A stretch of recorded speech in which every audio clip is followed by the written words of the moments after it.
Hey there, welcome back to the Reading Mama. My name is Heather, and today I have a mid-month wrap-up for you. And I know it is August 13th, but I've already finished 15 videos, and probably by the time this actually goes live, it will be possibly 16. So let's get into the nitty-gritty. Right off the bat, I wanted to say that in a previous video, I announced that I was expecting baby number 9, but I suffered a miscarriage this weekend. So I have a lot of audiobooks on here because I was basically laying in bed in the dark, dealing with pain and suffering, and I chose to pray and read my Bible, but then also to disassociate quite a bit and listen to audiobooks while I was doing so, or reading. And I am very grateful that I had that opportunity. My kids are able to do a lot of the things on their own, and my husband stepped in so that I could process and just deal with physicality of all that. But that did increase some of my books. So thank you for those who have contacted me, prayed, and all of that. I really appreciate it. It's an ongoing thing, and it's just life. And we're processing, trusting in Jesus. And as I said in my homeschooling video, which you can go check out on my homeschool channel, Raising Arrows Mama, I have this little sign that says I trust the next chapter because I know the author. And I had bought that shortly before this miscarriage, and I truly believe that I can trust whatever's going to happen next, and what has happened in the past is to my glory, because to God's glory, because he works all things out. So I'm processing it and dealing with that, but thank you so much for your prayers. And now let's get back to the wrap up. So I started the month really high reading count. I finished in a weekend 4 audiobooks, and it is the Edge of Collapse series. Now, Alma at Alma's Book Journey had recommended this in a couple of videos, and I just love it. It's a dystopian series that follows multiple points of view. So in the first book, Chaos Rising, it is more of a novella and a prequel, and you find out about Liam, who is I forget what branch of military, but he's uber military guy. Funny story real quick, side note, my great nephew, yes, I have a great nephew, is 5 years old, and this morning he told his grandma, who's raising him, that he wanted to know why my husband, who is named Joe, was not wearing his military uniform ever. My husband is a engineer turned pastor, okay, and he was a Christian teacher for part of the time. Anyways, never been in the military, and my sister-in-law told him, well, Uncle Joe's not in the military. My nephew was, yeah, he's a G.I. Joe. And it's just the cutest thing, because he apparently thinks that anybody who's named Joe is clearly a G.I. Joe. So, funny story.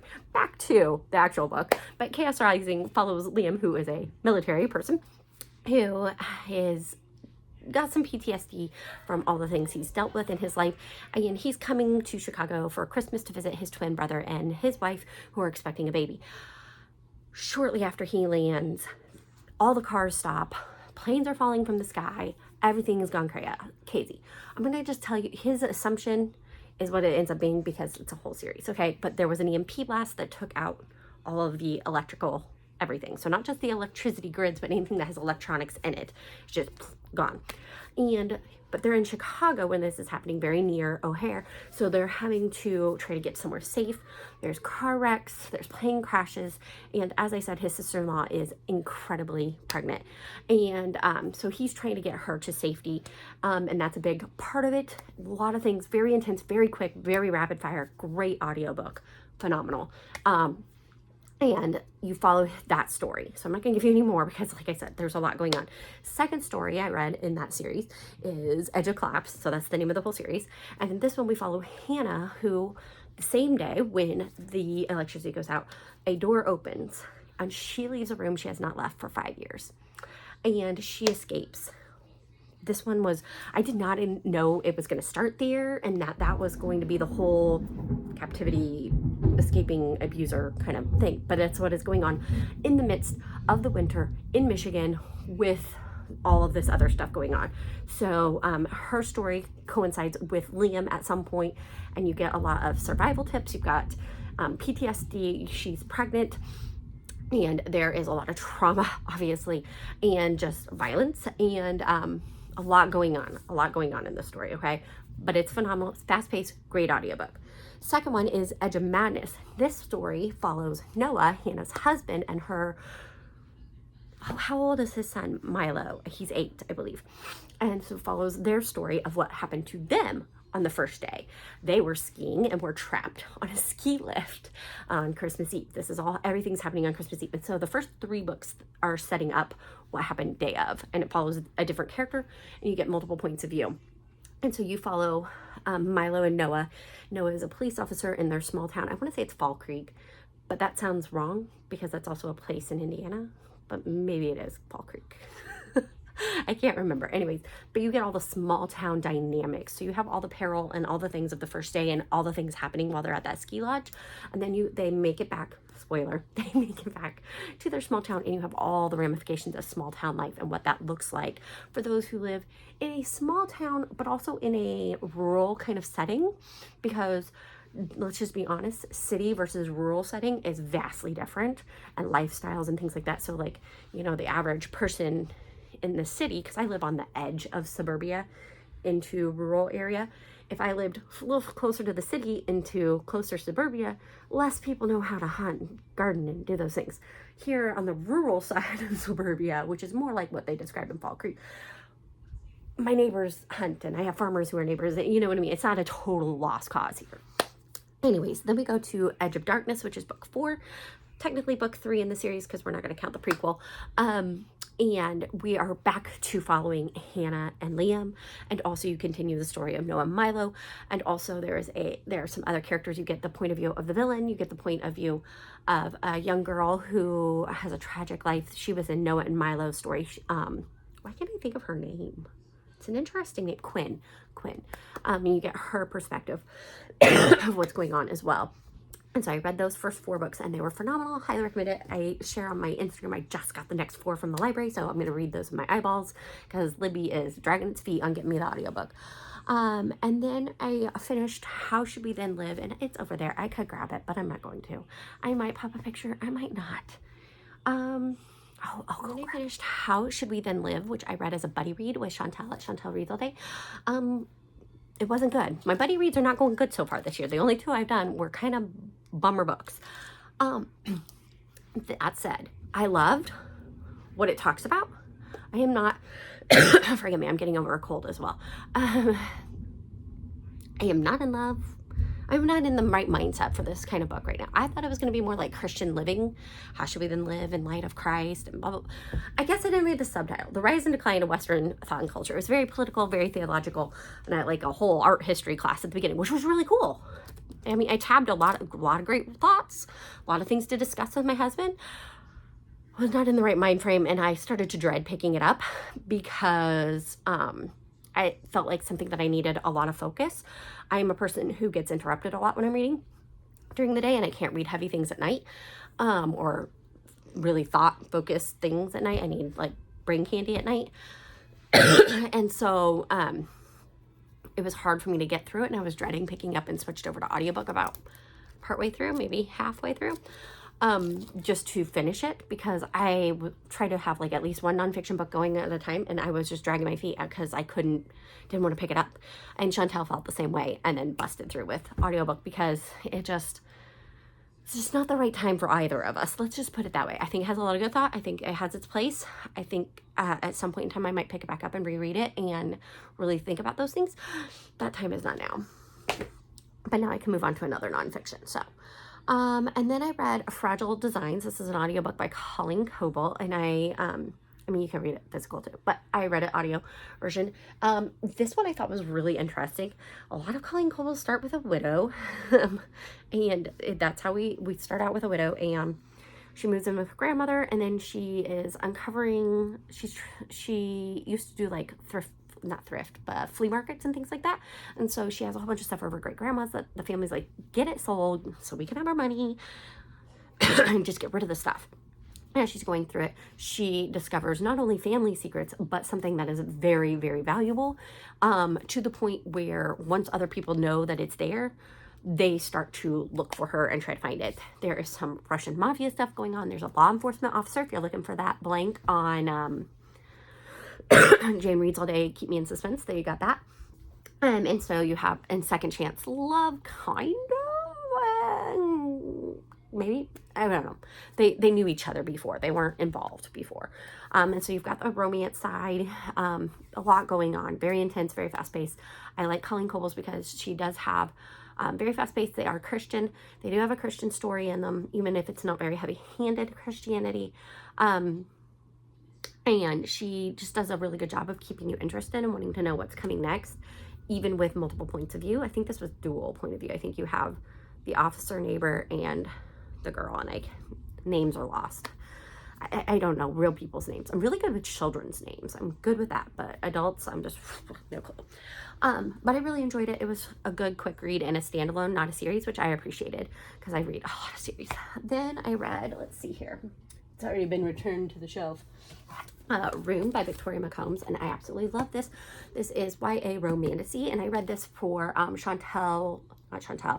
for Alma's book journey. Her journey through time was a prompt for August was historical fantasy, and so I read Rune, which is set in Norway. It's with Vikings. No, it wasn't Jutland, so Denmark. Anyways, whatever. There were Vikings, and it's a very interesting story because you have a young girl who is second out of 6 daughters, and she is always kind of felt like the outsider, the outcast. She's not as healthy as the others, not as strong or beautiful as the others. Her sister's, blessed by Odin, has an Odin's mark because she's been blessed by the gods, and she's just second fiddle, and it's okay most of the time. But she has one desire. She just wants somebody to find worth in her, is really what it comes down to. And so she's going about trying to get that herself by appealing to certain gods. She ends up getting kidnapped by the gods, taken to Asgard, thinking that she's the lost goddess who disappeared when she was a toddler. And she starts to question, am I that goddess? I mean, some of the things line up, but some of them don't. And I remember this, and I kind of look like my sisters. And so she's not sure.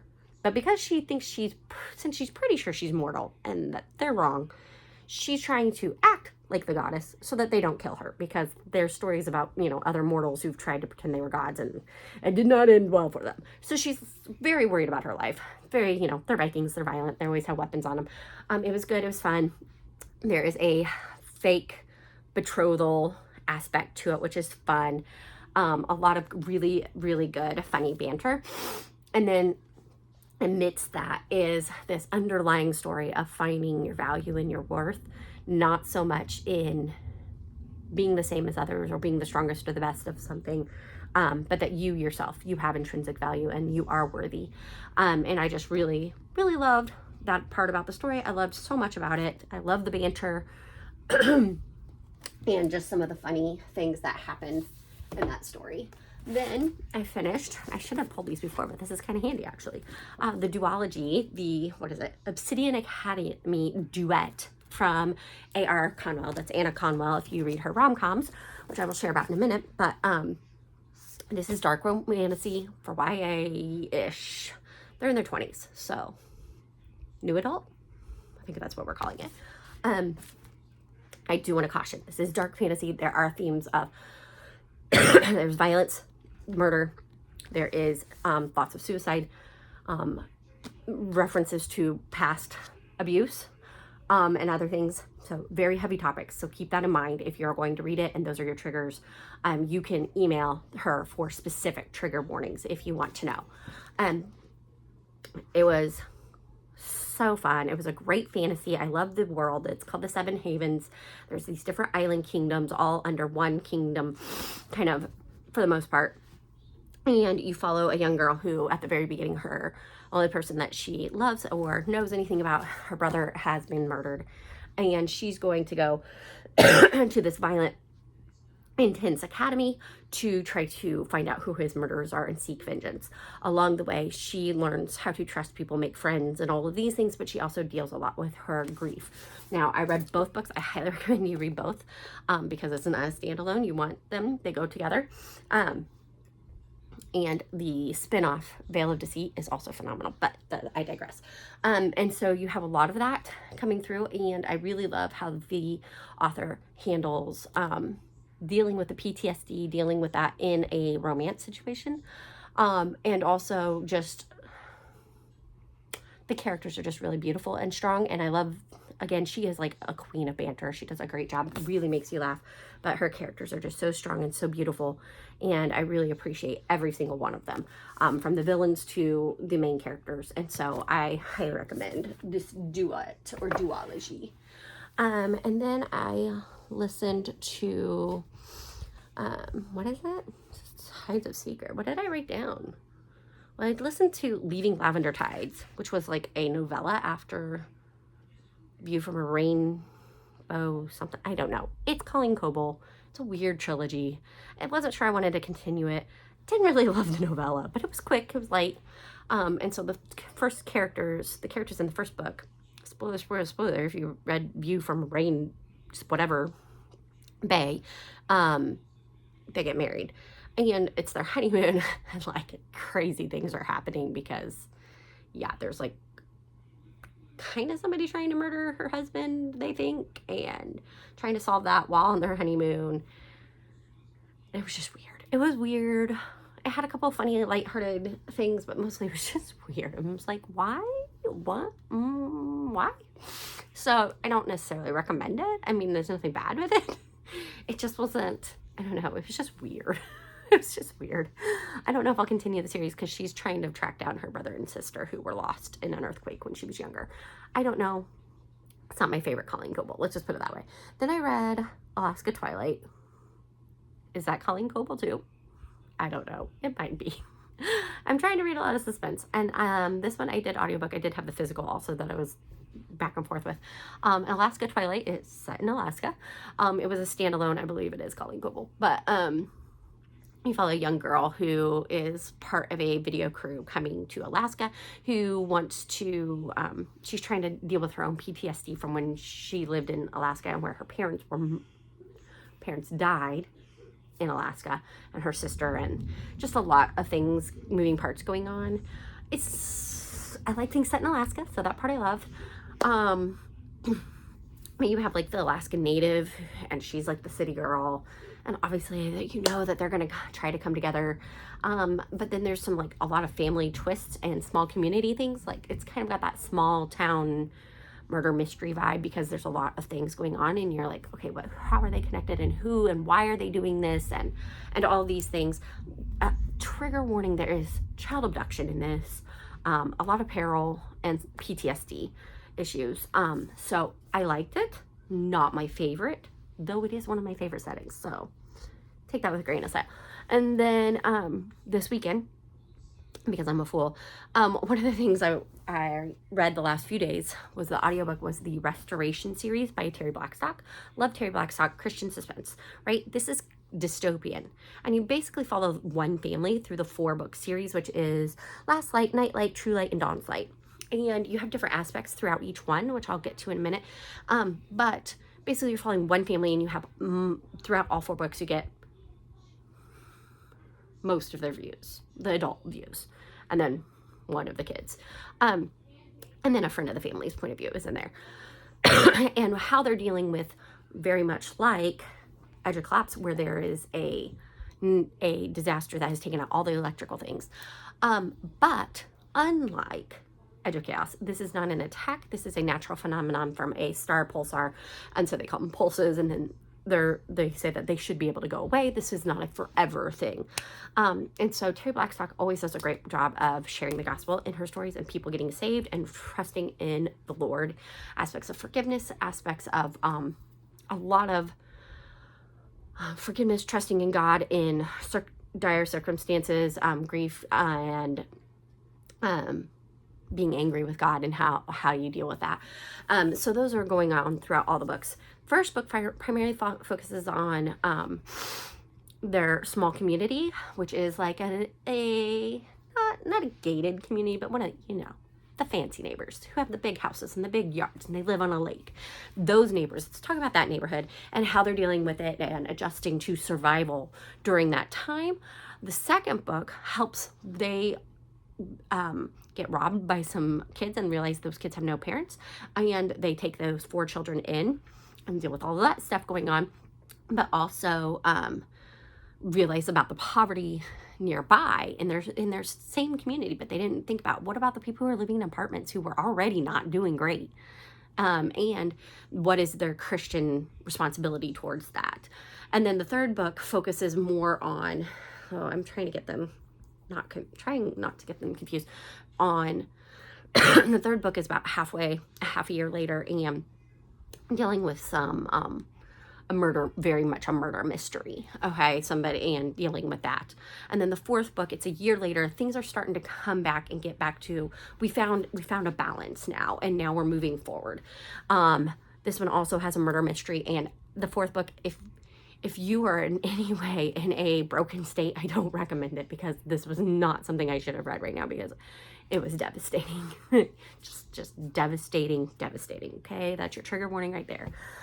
Throughout all four books, we're also following the oldest daughter and her friend Mark and their romance and all that's going on there. And so, yes, and so very good, awesome series, great Christian representation, great survival tidbits, great end of the world kind of dystopian things going on, and a really neat aspect of your Christian life lived out in your community. Last book, super intense, there is child abduction and torture. So it's brief, it's not super graphic, but it is a devastating, hard, heavy book. Okay, so that's your warning. Okay, as I was editing, I realized I did finish another audiobook. It's called But He's My Grumpy Neighbor by Annah Conwell. Annah Conwell is her pen name for when she does Rom Com, and A.R. Conwell is her dark fantasy series. So just so you know, the books I mentioned earlier. Annah Conwell writes Rom Com that is closed door, no spice,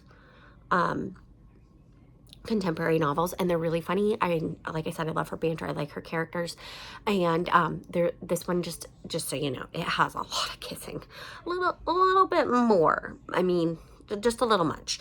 But He's My Grumpy Neighbor. You've got the grumpy sunshine thing. They're in a small town kind of setting, and there's a girl who is living in her little house. She's got some issues from her past, and she's become really lonely and isolated, and a handsome guy moves in next door, and she befriends him. They both struggle with some relationship issues in the past, and so they decide, well, we're gonna be friends. Let's try to be friends with each other, and we'll give you friendship lessons. Obviously, it's a rom-com, so there's a lot of funny things that happen, great witty banter, and they obviously end up together, because that's what you expect with it.